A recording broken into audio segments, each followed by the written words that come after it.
भागवत गीता में भगवान श्री कृष्ण उपदेश देते हैं कि मनुष्य के पास 24 घंटे हैं।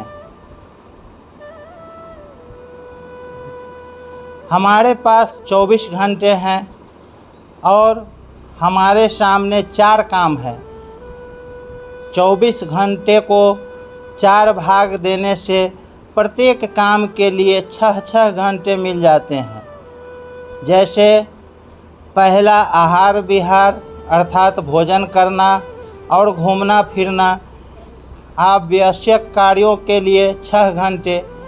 दूसरा कर्म अर्थात खेती व्यापार नौकरी आदि जीविका संबंधी कर्मों के लिए 6 घंटे। सोने के लिए 6 घंटे और जागने अर्थात भगवत प्राप्ति के लिए जप ध्यान साधन भजन कथा कीर्तन आदि के लिए 6 घंटे। इन 4 बातों के भी दो बातों के 2 विभाग हैं। एक विभाग उपार्जन अर्थात कमाने का है और दूसरा विभाग व्यय अर्थात खर्चे का है। युक्त कर्म और युक्त जगना ये 2 बातें उपार्जन की है।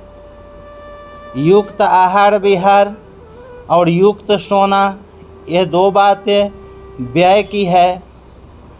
उपार्जन और व्यय इन 2 विभागों के लिए हमारे पास 2 प्रकार की पूंजी है। पहला सांसारिक धन धान्य और दूसरा आयु पहली पूंजी। धन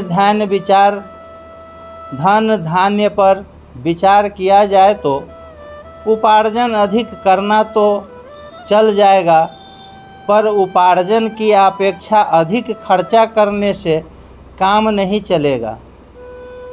इसलिए आहार विहार में 6 घंटे न लगाकर 4 घंटे से ही काम चला ले और खेती व्यापार आदि में 8 घंटे लगा दें।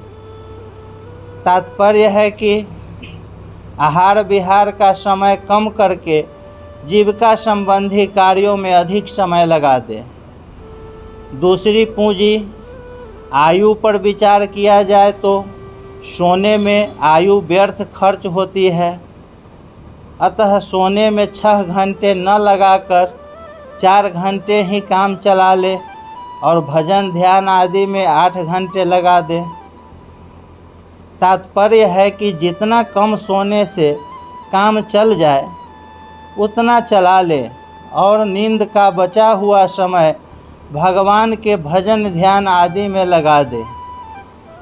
इस उपार्जन साधन भजन की मात्रा तो दिन प्रतिदिन बढ़ती ही रहनी चाहिए, क्योंकि हम यहाँ सांसारिक धन वैभव आदि कमाने के लिए नहीं आए हैं, प्रत्युत परमात्मा की प्राप्ति करने के लिए ही आए हैं। इसलिए दूसरे समय में से जितना समय निकाल सके उतना समय निकालकर अधिक से अधिक भजन ध्यान करना चाहिए।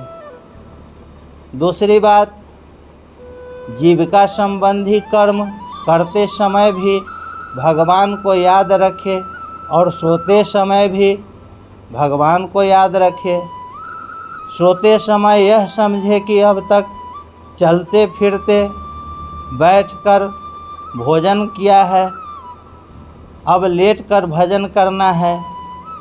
लेटकर भजन करते करते नींद आ जाए तो आ जाए, पर नींद के लिए नींद नहीं लेनी है। इस प्रकार लेटकर भगवत स्मरण करने का समय पूरा हो गया तो फिर उठकर भजन ध्यान सत्संग स्वाध्याय करे और भगवत स्मरण करते हुए ही काम धंधे में लग जाए तो सब का सब काम धंधा भजन हो जाएगा।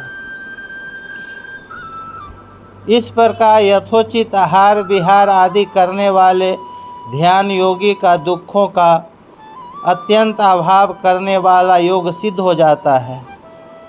योग और भोग में विलक्षण अंतर है। योग में तो भोग का अत्यंत अभाव है, पर भोग में योग का अत्यंत अभाव नहीं है। कारण कि भोग में जो सुख होता है वह सुखानुभूति भी असत के संयोग का वियोग होने से ही होता है, परंतु मनुष्य की उस वियोग पर दृष्टि न रहकर असत के संयोग पर ही दृष्टि रहती है। अतः मनुष्य भोग के सुख को संयोगजन्य ही मान लेता है और ऐसा मानने से ही भोगासक्ति पैदा होती है।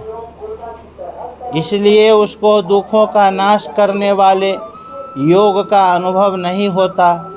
दुखों का नाश करने वाला योग वही होता है जिसमें भोग का अत्यंत अभाव होता है।